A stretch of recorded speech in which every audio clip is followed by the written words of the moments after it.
जोहार, नमस्कार। मैं हूं आनंद कुमार और आप देख रहे हैं जनमन की बात। फिल्म शोले में गब्बर सिंह का वो डायलॉग तो आपको याद ही होगा, जिसमें वह कहता था कि 50-50 कोस दूर गांव में जब कोई बच्चा रोता है तो माँ कहती है कि बेटा सो जा नहीं तो गब्बर सिंह आ जाएगा। लेकिन करोड़ों का काला धन रखने वाले और ब्लैक मनी को वाइट करने वालों की नींद इन दिनों गब्बर सिंह ने नहीं बल्कि सरकार की एक एजेंसी ने उड़ा रखी है। जी हाँ, आप बिल्कुल सही हैं। वह एजेंसी है ईडी। ईडी यानी इन्फोर्समेंट डायरेक्टरेट, यानी प्रवर्तन निदेशालय। अकूत काला धन रखने वाले आजकल इसी चिंता में दुबले हुए जा रहे हैं कि जाने कब ईडी वाले उनके घर आ धमके। और जब से छत्तीसगढ़ के मुख्यमंत्री भूपेश बघेल ने कहा है कि ईडी वाले तो मुर्गा बनाकर मारते भी हैं, तब से तो ऐसे लोगों की हालत और भी पतली हुई जा रही है। हालांकि विपक्षी पार्टियां मोदी सरकार पर आरोप लगाती हैं कि वह ईडी का राजनीतिक दुरुपयोग कर रही है। उनका कहना है कि जिन राज्यों में गैर बीजेपी की सरकार है वहां ईडी का इस्तेमाल सरकारों को गिराने के लिए और वहां के नेताओं को और सत्ताधारी दलों को परेशान करने के हथियार के रूप में किया जा रहा है। बता दें कि ऐसे ही राजनीतिक दुरुपयोग के आरोप पहले इनकम टैक्स विभाग और सीबीआई पर भी लगते रहे हैं, लेकिन इन एजेंसियों के मुकाबले ईडी के पास बहुत ज़्यादा ताकत है, जो इसे प्रभावशाली व्यक्तियों को समन करने, छापामारी करने और यहाँ तक कि गिरफ्तार करने का भी अधिकार देता है। बता दें कि ईडी की जांच के दायरे में सोनिया और राहुल गांधी जैसी ताकतवर राजनीतिक शख्सियतें और झारखंड के मुख्यमंत्री हेमंत सोरेन भी हैं। आइए जानते हैं क्या है ईडी, क्या अधिकार है इसके पास और जब्त किया गया काला धन, सोना चांदी और संपत्ति का ईडी आखिर करता क्या है। तो चलिए जानते हैं।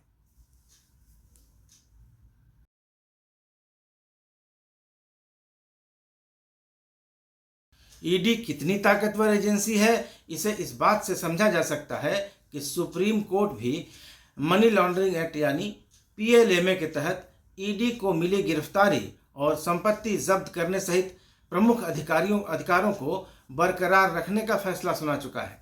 कुछ दिन पहले पीएलएमए के कई प्रोविजंस को चुनौती देने वाली 250 से ज़्यादा याचिकाओं की सुनवाई करते हुए सुप्रीम कोर्ट ने यह फैसला दिया था।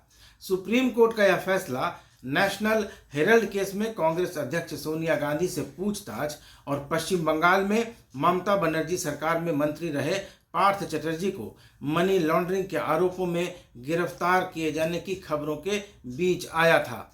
अपने फैसले में सुप्रीम कोर्ट ने पीएलएमए के विभिन्न प्रोविजंस की वैधता को बरकरार रखा था। साथ ही पीएमएलए के तहत ईडी द्वारा आरोपी की गिरफ्तारी, पूछताछ, तलाशी, संपत्ति की जब्ती और कुर्की और जमानत की सख्त शर्तों को वैध ठहराते हुए कोर्ट ने कहा था कि पीएलएमए के तहत जमानत के लिए सख्त शर्तें कानूनी हैं। सुप्रीम कोर्ट ने कहा कि ईडी के अफसर पुलिस अधिकारी नहीं हैं और इसलिए इन्फोर्समेंट केस इंफॉर्मेशन रिपोर्ट यानी ईसीआईआर को एफआईआर नहीं माना जा सकता। कोर्ट ने यह भी कहा था कि ईडी के लिए ईसीआईआर यानी अरेस्ट से जुड़े पेपर देना जरूरी नहीं है और वह केवल गिरफ्तारी की वजह बताकर आरोपी को हिरासत में ले सकती है।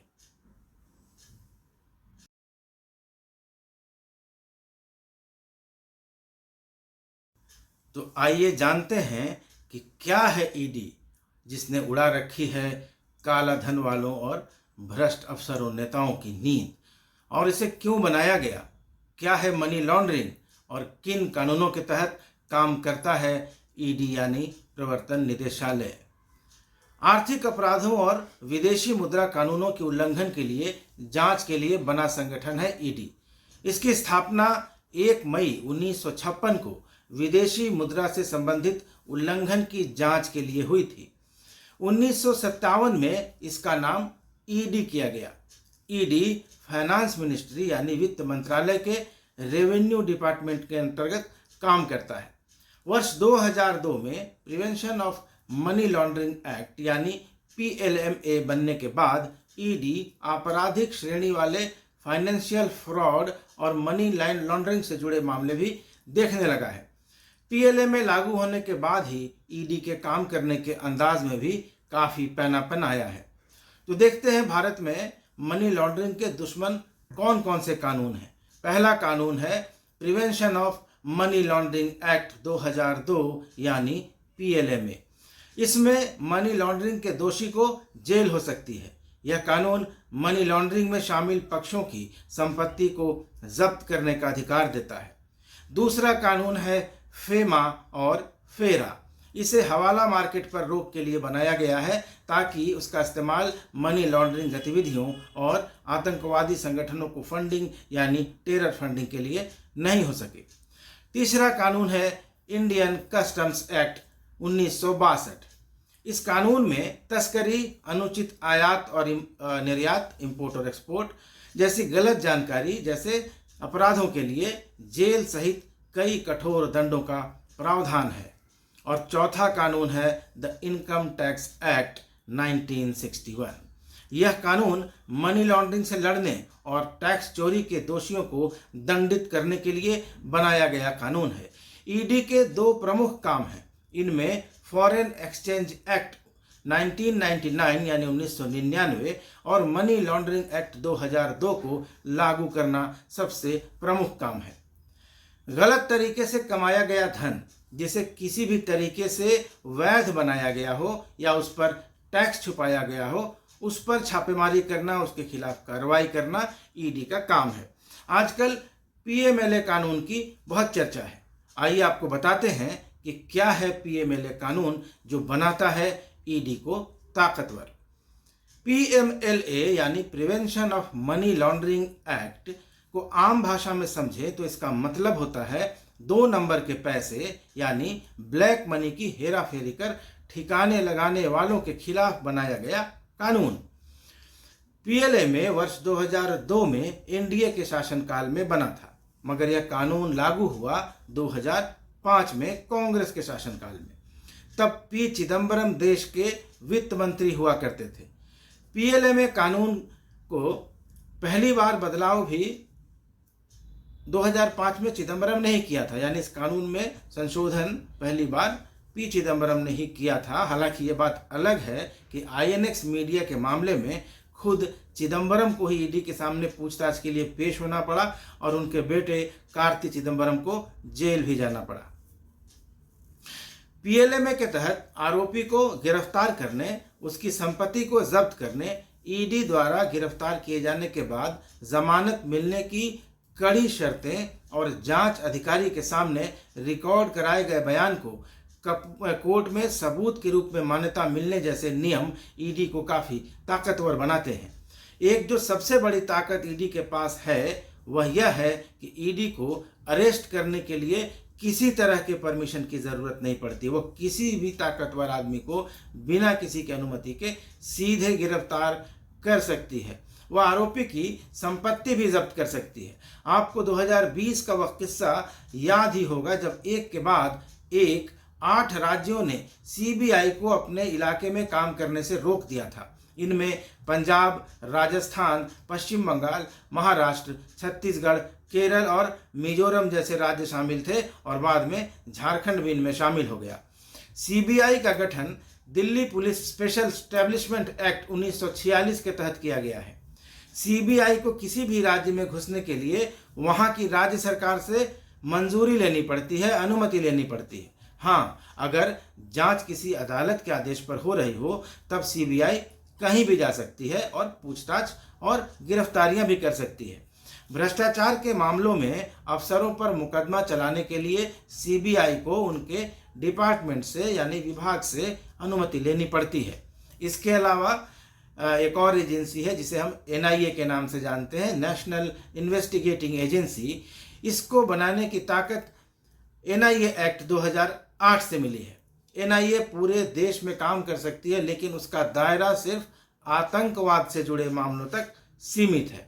लेकिन इसके उलट मनी लॉन्ड्रिंग एक्ट यानी पीएलए में एक व्यापक कानून है। इसकी ताकत से लैस ईडी केंद्र सरकार की अकेली ऐसी जांच एजेंसी है जिसे मनी लॉन्ड्रिंग के मामलों में नेताओं और अफसरों को समन भेजने, मुकदमा चलाने के लिए सरकार से अनुमति लेने जैसी औपचारिकताओं के पालन करने की जरूरत नहीं पड़ती। ईडी छापा भी मार सकती है और प्रॉपर्टी भी जब्त कर सकती है। हालांकि अगर प्रॉपर्टी इस्तेमाल में हो, जैसे मकान या कोई होटल हो, तो उसे खाली नहीं कराया जा सकता। मनी लॉन्ड्रिंग एक्ट में जमानत की 2 सख्त शर्तें हैं। पहली, आरोपी जब कोर्ट में जमानत की अर्जी देगा तो कोर्ट को सरकार की वकील की दलीलें जरूर सुननी पड़ेंगी, यानी बिना सरकारी वकील की दलील सुने आरोपी को की जमानत पर सुनवाई नहीं हो सकती है। दूसरी, इसके बाद अगर कोर्ट इस बात से संतुष्ट होगा कि जमानत मांगने वाला दोषी नहीं है और बाहर जाने पर ऐसा कोई अपराध दोबारा नहीं करेगा, तभी उसे जमानत मिल सकती है। यानी जमानत केस की सुनवाई के पहले ही अदालत को यह तय करना पड़ेगा कि जमानत मांगने वाला दोषी नहीं है। इस कानून के अंतर्गत जांच करने वाले अफसर के सामने दिए गए बयान को कोर्ट सबूत मानता है, जबकि बाकी कानूनों के तहत ऐसे बयानों की अदालत में कोई वैल्यू नहीं है, कोई मान्यता नहीं है।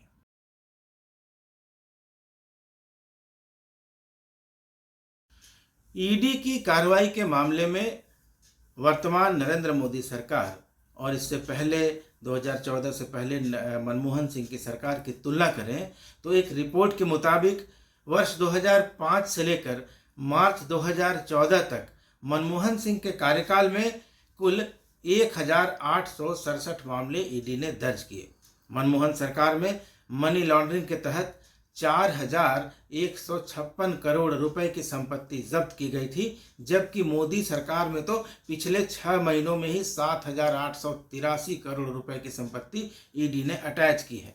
इन आंकड़ों को देखा जाए तो यूपीए सरकार के 9 साल के मुकाबले 88% ज़्यादा है यह राशि। वहीं अप्रैल 2021 से लेकर नवंबर 2021 तक के बीच पूरे देश में मनी लॉन्ड्रिंग के तहत कुल 395 मामले दर्ज किए गए हैं। इनमें 8,989 करोड़ 26 लाख रुपए की संपत्ति अटैच की गई है। आपको बता दें कि 2002 में मनी लॉन्ड्रिंग एक्ट को लागू किया गया था। 2002 से लेकर 2022 के बीच मतलब कुल 20 सालों में कुल 5,422 मामले दर्ज किए गए हैं। इनमें 1 लाख करोड़ से ज़्यादा की संपत्ति अटैच की गई है।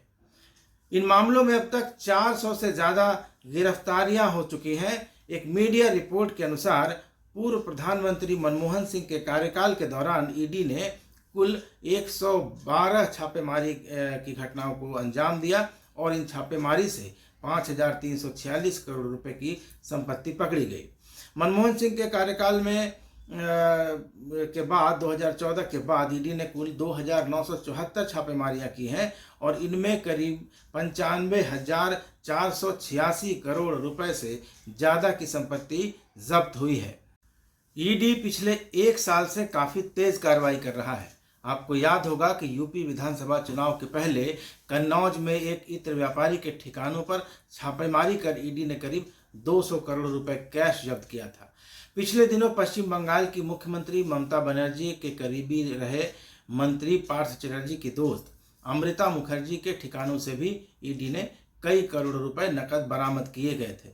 इसके बाद ईडी ने लगातार कार्रवाई करते हुए झारखंड में अवैध खनन के मामले में 36 करोड़ रुपए पकड़े, तो वहीं आईएएस पूजा सिंघल के सीए के घर से 17 करोड़ रुपए कैश भी जब्त किया था।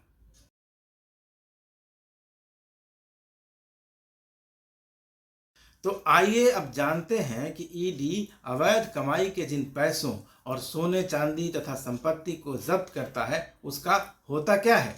क्या ईडी उन पैसों को रख लेता है या फिर वो पैसे सरकारी खजाने में जमा कर दिए जाते हैं? आखिर क्या होता है उन पैसों का? तो यही जवाब है कि ईडी जब कहीं छापेमारी करती है तो बरामद पैसों का इस्तेमाल वह बिल्कुल नहीं कर सकती। जिस व्यक्ति का पैसा होता है उसे कोर्ट में उन पैसों का सबूत देना होता है कि वे पैसे उसके जायज़ कमाई के हैं। अगर व्यक्ति कोर्ट में सारे सबूत और प्रमाण दे देता है तो उसकी रकम उसे वापस कर दी जाती है और साथ ही उस व्यक्ति को मनी लॉन्ड्रिंग के मामले से बरी कर दिया जाता है। अगर व्यक्ति कोई सबूत नहीं दे पाता कि वो पैसा उसकी वैध कमाई का है तो इस रकम को गलत तरीके से अर्जित किए गए धन की श्रेणी में रख दिया जाता है। ये पैसे भारत सरकार के पास चले जाते हैं। हर नोट का हिसाब रखा जाता है। ईडी जब भी कोई छापामारी करती है तो उसकी पूरी जानकारी इकट्ठा करती है। मनी लॉन्ड्रिंग एक्ट के मुताबिक छापेमारी में कैश जब्त होने के बाद मौके पर स्टेट बैंक ऑफ इंडिया के अधिकारियों को बुलाया जाता है। उनसे नोटों की गिनती कराई जाती है। इस छापेमारी में कागजी कार्रवाई पूरी तरह से चलती है और एक स्वतंत्र गवाह को भी इसमें शामिल किया जाता है। छापेमारी की पूरी जब्ती सूची बनाई जाती है। उसमें साफ साफ लिखा रहता है कि किस मूल्य के कितने नोट बरामद हुए। इन नोटों को एक बक्से में भरकर नज़दीकी SBI की शाखा में जमा करा दिया जाता है। अगर व्यक्ति पैसे का प्रूफ दे पाया तो ठीक, पैसा उसे मिल जाता है, नहीं तो ये पैसे केंद्र सरकार के हो जाते हैं। प्रवर्तन निदेशालय इन जब्त पैसों को पहले अपने पास लाता है और फिर इसे अपने एक बैंक अकाउंट में जमा कराता है। उसके बाद इस पूरे पैसे को FD यानी फिक्स्ड डिपॉजिट में डाल दिया जाता है और उसमें यह साफ साफ लिखा रहता है कि किस आदमी का और कितना पैसा जब्त है, ताकि अगर केस पलट जाए तो उस व्यक्ति को उसका पैसा मिलने में दिक्कत नहीं हो। अगर प्रवर्तन निदेशालय की कार्रवाई में किसी का दोष साबित हो जाता है तो उस पैसे को ईडी भारत सरकार के खाते में ट्रांसफर कर देता है। फिर सरकार अपने हिसाब से इस पैसे का प्रयोग कर सकती है।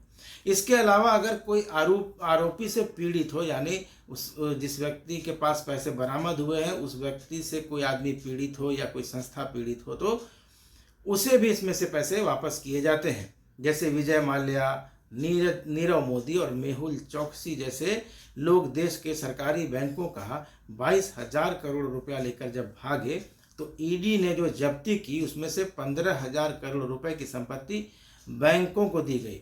इस मामले में निदेशालय ने करीब 19,000 करोड़ रुपए से अधिक की संपत्ति अटैच की है। अगर जब्त संपत्ति कोई मकान है तो ईडी उसे ताला लगाकर बंद कर देता है।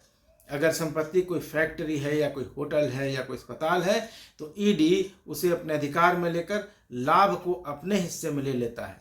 फैक्ट्री या संचालित कारोबार को इसलिए बंद नहीं किया जाता क्योंकि उससे कई लोगों का रोजगार जुड़ा होता है, कई घरों का चूल्हा उससे जलता है।